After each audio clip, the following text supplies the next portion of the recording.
everyone, and welcome to a new episode of Fika for Fika Life! for Life! Yay! Yay! Okay, we tried to prime our studio audience. Today we have a studio audience. There you go. And as you know, my name is Edward Thomas, and my co-host is Linh. Hello. And today we have a very special guest. Oh, yeah. What's our guest's name? Joshua Leffers. Oh, it's Joshua. Yes, and Joshua flew all the way here from Canada. So I mean, that's just how popular our podcast is becoming. So we get guests, internationally from all over the world. Mm-hmm. Yes. So and I think our studio audience. What do you guys think about Joshua? Yes. Okay. Good. They're really excited today. It's their first time as studio guest. I know so. they're really mesmerized by our Gloria. Woohoo! That'd be fun. Today we have a special topic, don't we, Lynn? Yes, we do. We are going to be talking about Friendship. any kind of special friendship. I think last time we talked about friendship between guys and girls and if it was possible and yes or no and good and bad. And I think today we're just talking generally friendships, maybe how they evolve, how friendships evolve, and is there such a thing as soulmates or best friends forever? Is there such a thing or not? Yes, because in the primordial soup, from the one-cell friendship to the multi-cell friendship, it just evolved. And then one day the friendship got legs and climbed out onto the land. So we want to be really... It became a soulmate, is that? Yes, it became a soulmate. Edward, you have a very abstract way of explaining things. Well, yeah, I don't really try to explain things directly. He's a science geek, so he needs to incorporate it. Yes, I have to make sure I sound intelligent for all of our intelligent listeners out there so they don't realize how much crack I smoke before we do these podcasts. Wait, disclaimer. We can smell the ooze until here. Exactly. So. I do not smoke crack. I just say I do. There. I just stand next to people who do. Anyway, friendship. So clearly, Ed, you and me, we are friends, aren't we? Oh, wow. And I didn't even have to pay you. I'm so happy. How much money do you want? So first disclaimer, we don't pay each other to be friends. No. Lynn is my friend for real. Mm-hmm. She's my friend who's a friend like she's a girl, but she's not my girlfriend, but she is my friend girlfriend. Female friend. You're a female friend. Yeah. You're female. Oh, my gosh. Okay, Joshua. Let's keep it normal. And Joshua is like a male friend, but he's not my boyfriend. Anyway, so do you remember who your first friend was, Joshua? I don't know. I just grew up with a lot of people, and I guess you kind of had good friends. I don't know. I had a like an Oliver Twist kind of way. Like you just grew up and the city's just full of people. You're all my friends. I kind of I had a very small school, so really? We had 12 people in our class. Oh my gosh! It's inland, Sweden. Yeah, that's like the little red schoolhouse. Me and my 12 friends, we went to the same school. It was one classroom, and we had the same teacher, and she came out every day and wrote on our chalkboard. Yeah, no, I know, but you don't remember your first friend then? I don't know. I just had a lot of friends. I didn't have any specific popular. Best friend. I don't know. Yeah. So does it mean that, do you believe then in the concept of best friends forever? I've never experienced that myself, so. No, but you've heard people saying things like that. But I think, I don't know if it ever works for real, because people change and Josh, I would say my best friends now are the ones that I met last year in university, and not the ones you met this year. Yeah, I mean, Ed, you're all right. You're all right. You're pretty good. Thank you. So Ed, you have a little bit more life experience? You're trying to say I'm an old man, huh? No. Do you think? You're an old man. Do you think there is such a thing as best friends forever? Well, yes. Now that I'm approaching 80, I feel like the life experience I have gives me a certain level of qualification to say that, after 80 years on this planet, I still have the same group of friends. So I guess I can say best friends for life. Does that mean that when you get older, you just stop making new friends? Yes, because you tend to become bitter and you hate people. And so you figure the fools that you already have, why get new fools? Okay. Just be serious, please. It's because you gave me those buns today. They're so full of good chocolate and sugar and fat, and it just messes my mind up. That's what happens when you eat too much fika. You get sugar coma. Mm-hmm. And I'm in my sugar thing. But okay. I know that you have long-term friends. I have a lot of friends. So actually one of my best friends in the world, his name is Raymond. Hey, Raymond. And Are you sure he's listening to this? I'm sure Raymond would listen. If he's not, I will break his arms. That's what friends do to each other. Yeah, exactly. Friends do. But Raymond and I have been friends since the 10th grade. We went to high school, and I graduated in 1980. This is 2019. Just let you know, it was a few years ago. And we're still like really good friends with his wife. I have another friend who's Rita. And Rita and I have been friends since Rita and Philip and Irving and I have been friends since we were in the summer after 6th grade. Okay. And then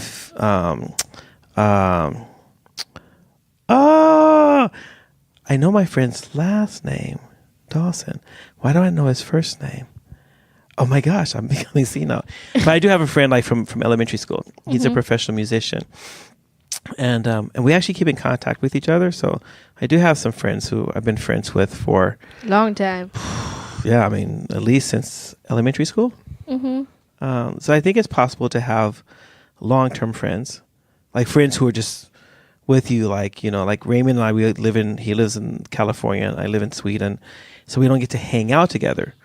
But we keep track. Facebook helps and stuff nowadays for us old people. And whenever we see each other, we all have our friends, we get together.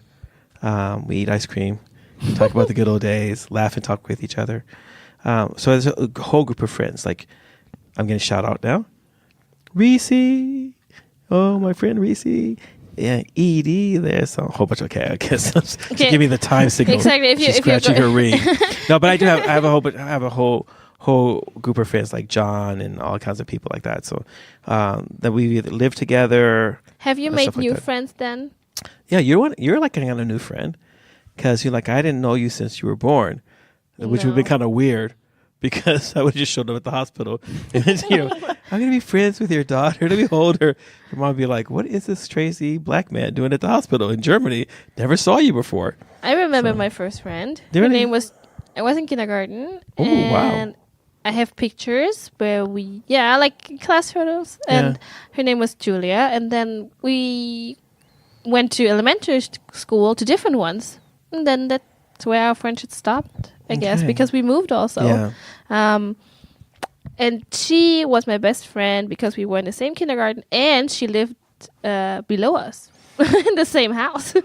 Oh. So that was fun. That's kind of nice. And then throughout the years, I just had like best friends for a couple of years. Yeah. And then I maybe changed school and I had new friends and wow. Yeah, so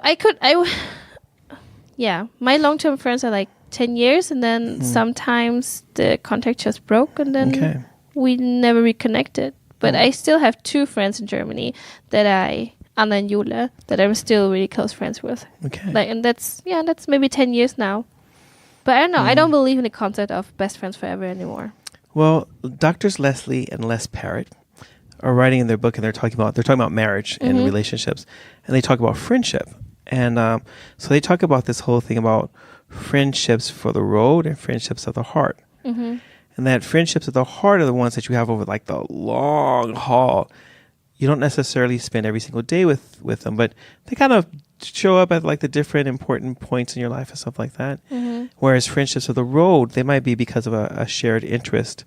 It might be because of a certain situation. And so you're friends with that person during that situation, but there's not enough there to continue on into the rest of life. So sometimes there's a lot of short term, or they could be kind of long, but it's tied to a specific thing. And I think both are really good. Yes, Joshua. He's raising it. Yeah. For those of you who can't see, polite. He's so polite. He raised his hand. I was like so shocked. I thought he was going to throw something at me. I thought it was a gun. I was going to run and dive under the table. It's like, he's got a gun. I was going to say, I was just thinking, like, I think distance has been a lot of, maybe not a problem, but just a challenge. Like what you're saying is, so I grew up in a certain place and I have been there since I was born. I've been in the same place till I was 19. And then I went to university. So strange. No, and then I went to university, but then you kind of lose contact with the people you were friends with at home, and then you make friends at university, and then when you go back home in the summer, then you lose contact with them again. Right. And the thing is, I hate contact over like social media and stuff because it just seems so not pointless, but just 2-dimensional. It's hard to be genuine and like interested and have like an actual conversation. Really?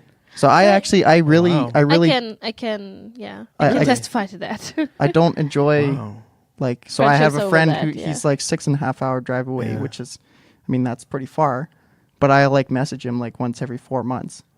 And then, but when I see him, I really get along with him. So it's, but it's the same for me when, like, when I first came to cross-culture or multicultural church, where people just come and go a lot. And the first year or so, I wasn't really, like, you got really intense friendships together with those people, and then suddenly they leave. And then you had this issue of, like, keeping in contact because they went back to their home country, which could be, I don't know, Australia, the US, Africa, or China, whatever. And then you are trying to keep in contact, but I am really bad at this. And I told the people, like, I learned from my mistakes, and now I tell people, like, you know, we've been really close throughout this term or these 2 terms. I really like you, and I hope we can stay be friends. Just so you know, I really suck at keeping contact. And it's nothing personal. It's not like I don't care for you anymore. It's just like I have so much going on, like, locally, that I cannot spend my time replying to this. And because we have so many people coming and going, my circle of friends or acquaintance just grows all the time. It's always Libby, changing. Just shouting out to Libby, who's also part of Cross Culture. Hey, Coco, just naming names because I haven't talked to these people in ages. Oh my gosh! But you see them on Facebook though, like what they're doing. Yeah, I do. But the thing is, I'm not on Facebook that often. Like, I'm really irregularly in my social media. Really? So a whole week I might be really active and then not active again for another 5 months because sometimes life is just too busy. So yeah, there you go. But I think it was kind of interesting. Like, how do you define friends? Because for me, you're American. Everyone's your friend. That's a Canadian thing. Americans are arrogant. Oh my gosh! Okay, for all the people in this room here who are non-American, let me just say, don't be a hater. Don't hate the player, hate the game. Okay, I'm just saying. You know, we can't help it that we're on top, you know? Sorry, it slipped out. Yeah, well, you know. Yeah, but I think coming from a friendly culture like America. Friendly culture, okay. Yeah, I mean, because in America, you meet people and people share, like, that exterior things, information you're willing to share with people. It's a lot of information that we're willing to share with a lot of people that we just met. I mean, people will tell you a lot of things. And coming to Sweden, people tell you nothing. No, that's true. So true. I'm like, hey, so how are you doing? You know, okay. Excuse me? Fine. Don't ask. Yeah, don't ask me. I'm not going to tell you anything personal. Yeah, and I find with, like, even, so I'm living in, like, student residence. Yeah. And just the different culture, like, when I lived in student residence in Canada, it's like, if you go out into the kitchen and you're cooking, then you just talk to the people there. But everyone here, they walk into the kitchen with their headphones on. They don't want nothing to do with anyone else. It's very, Sounds like we have a really sucky corridor, man. I know. You should I have, like, 3 really good friends in that corridor. And then the other 8 people are just, like, non-existent. You should do the hot water friendship test. What's that? If people are ignoring you and you want to be friends with them, throw hot water on them. It'll get their attention.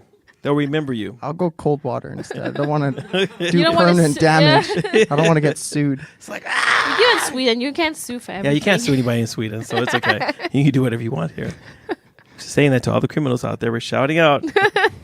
No way. So what about the concept of soulmates then? I don't know. I grew up with all these girls. You're my soulmate. Like girls' magazines that talked about friendships forever and your soulmate and blah, blah, blah. Gosh, so please educate me. Okay. I have some, I don't even know I should say this now. There's certain people that you meet and you just click so well with them. Mm-hmm. So I have certain, both male and female friends that I feel like, why didn't I not meet you like early in my life? Because we just click. I mean, it's like chemistry. Yeah, I mean, personal like chemistry. Like I would say, like, you don't have to name names. No, I'm not going to name names. I'm going to say I have my friend. Yeah. B, and my friend B. Yeah. The day that we met, and we started talking. We just all of a sudden it was like so natural and so easy to talk to her. It's the same like Raymond. I said I have my best friend Raymond, and Raymond and we've gone through like all kinds of crazy stuff, and sometimes we've not liked each other, and we've been like upset with each other. We always end up as friends. Like when we see each other, it's like we just saw each other yesterday. Mm-hmm. in spite of the fact that the last time I was home was like 2 years ago. But it doesn't matter. It doesn't matter how long it's been. We see each other. We have fun. Our wives are always like, "Oh my gosh, the two of you guys together." Bromance happening again. Yeah, it's definitely a bromance. So I think there's such thing like soulmate, not in the sense of a romantic soulmate, but I think there's just certain people that you click with. Mm-hmm. So I mean, like deeply. You share things and you just want to be with that person. It's the same kind of sense of humor. Like it's maybe the same. I think sense of humor is really important in a friendship. Mm. That's I think what you see in the movies they're portraying, like people just look at each other and they know exactly what the other one's thinking, and then they both laugh and everyone else like just go crazy. You know? I know what you were thinking. Yeah, you see.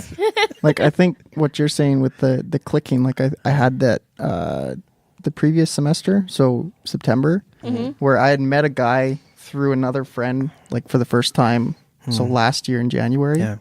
And like I'd seen him like a few times and he was pretty cool, and I didn't really talk to him. I didn't really know who he was because I had my other group of friends. Right. But the following semester, the friends that I hung out with were in different classes. Right. And I ended up being in the same class as this guy that I had kind of met before. Okay. Just like click, like just like that. And he's like, so I was growing up on a farm, and he's the same. He's got the same values. He's got good humor and like all that stuff. It is. And it was just like bang, like just like that. And I really enjoyed hanging out with him.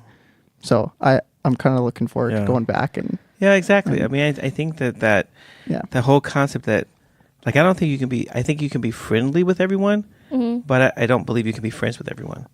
And I would say that that's there's certain people that you could just you just like once you find those kind of friends, you just like.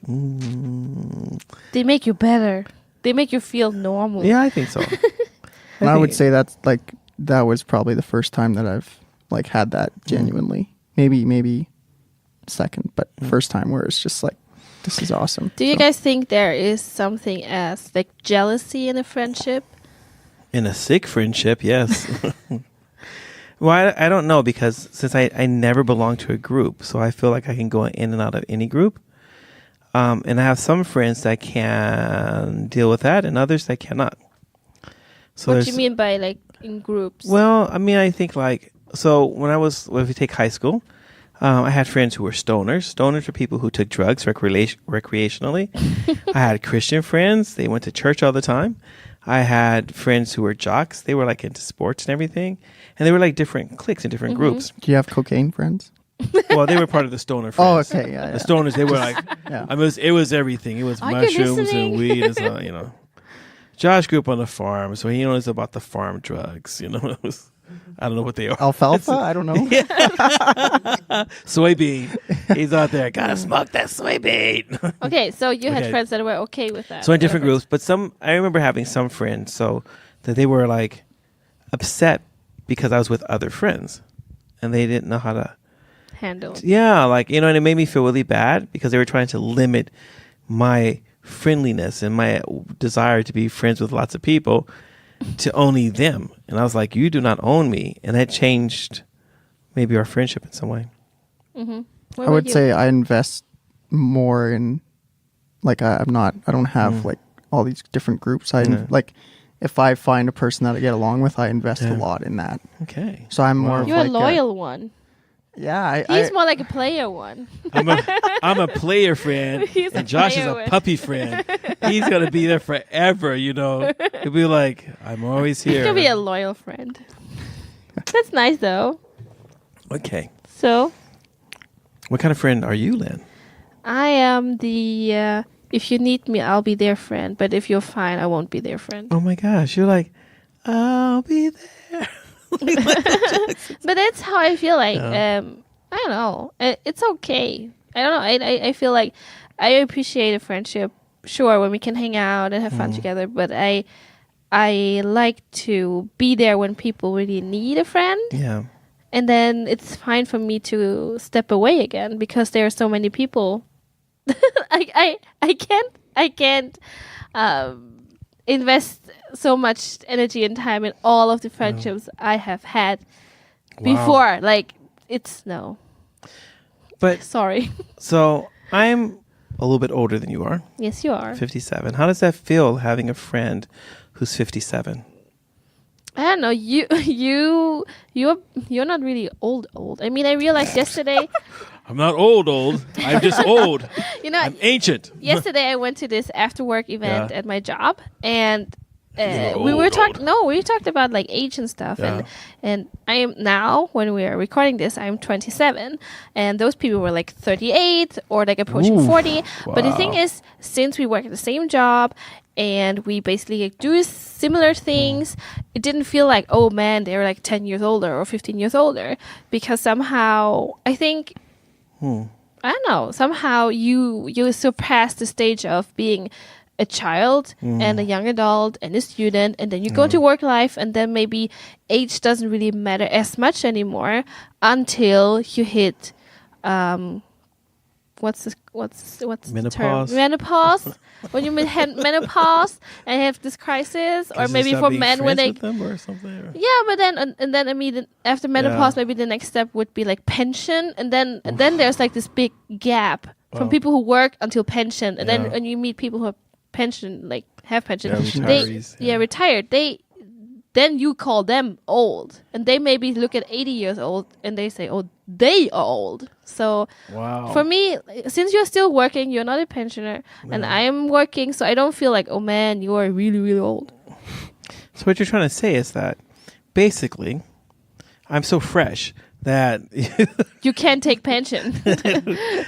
No, but Josh, how old are you? 21. My gosh. He's a baby. Oh my gosh, I have children who are older than you. Anyway. Oh my gosh. So how do you feel? Like we get along pretty well, I think. I like you a lot. I wish you were staying more. What do you think about having a friendship with someone who's 57 years old? So my uncle, he actually has this very interesting theory. He said that he told me once that you should have a friend in every decade. Ooh. So, nice. So he's, I mean, he's 55 maybe. Okay. But he said he has friends in every decade. Wow. So he said that's really he think that's really important. But I would say what Lynn says. I feel like for me, it was after high school. Age is it's not relevant anymore. Because like in high school, it's like you're in these cliques, and like you know if you're in grade 12, all those grade 10s, they're all you don't associate with them. No, but then like as soon as you graduate, age means nothing. And like in university, I'm pretty good friends with a guy who's like 31 and he just started university. But we get along quite well. That's interesting. So for me, that doesn't really bother me. It's just you who is so obsessed with age, man.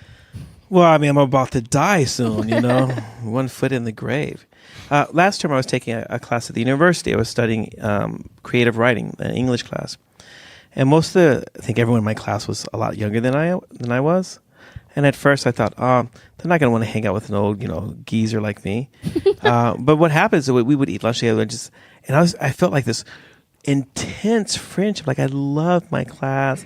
I loved going to the lectures because I felt they like were fun. Yeah, and I was like, and someone says, well, how can you be friends with people who are so much younger than you? I'm like, I don't know. I'm not sure if I'm looking at their age. It's just that we click really well together in this class, and we really enjoyed the subject, and we like our whole group was like really active, and that made it really interesting because it's all these different theories and ideas that were shared together. And I really appreciate the fact that one of the gifts I think that many of us have in life is the gift to have friendships across different generations. Mm-hmm. I think it's a wonderful thing. Like I wouldn't want to have friends who are only in their 50s. I think that would be so boring. You could just sit together and reminisce about the times when you all were young. Remember the 60s and the 70s. And all you guys are like, what? Were people alive back then? Okay. But I think like for me at home, I would say it's a little bit more like age is more separated. I would say because like I don't, maybe if I knew your family, it would be a different dynamic. But like in my church that I go to, I mean, there's people that are 55. Like I've, my ward elder is 55 and he has like, I'm friends with his kid. Okay. But it's like, for me, it'd be kind of weird to like go for coffee with him, like as a friend. I don't know. It's just I'm gonna come to Canada and go to your church. I'll be like, yeah, it's like my dear friend Josh. They'll be like, Josh, there's some old man out there asking about you. Does he really know you? And you're like, oh no, that's that weird guy from Sweden. He follows me around, talks about cheese. Yeah. But I find in university, it's like in my classes, age doesn't. I don't. I like most of the time, I don't even know how old a person is till like 3 months after we meet. Okay. Because it just doesn't matter to me. Wow. Mm-hmm. Hey, Lynn, how would you summarize today's podcast? Friendship is really enriching, and everyone should have friendships. Friendships should, I don't know, like you can have your own opinion about either if they're friends forever or not. You might have, as you said, what was it, friends for the heart? Yeah, friends for the heart and friends for the road. Or friends of the heart, friends of the road. So that would be a nice summary, and also like having friends in every decade, which your uncle said, Joshua. So maybe it's something we can think about. Yeah. Don't be afraid to make friends with people who are different from yourself, or in a different age category, or a different career category. I think friendships across categories is very enriching. So enrich your life and be friends with people. Yay! Yay! Thank you for listening, guys, and thank you, Josh, for coming. Yes, thank you, Joshua. And thank you, our studio audience. Okay, that's here today. Remember to send in your questions, your requests. We love to have guests on. If you're going to be in Uppsala, Sweden, why don't you let us know, and maybe we can have you on our show. The #1 podcast in Sweden. Exactly. We are the #1 Swedish podcast in Sweden. Yes, we are. Woohoo! That was a great day. All right, everyone. Take care, and Fika for life. Fika for life. Fika for life.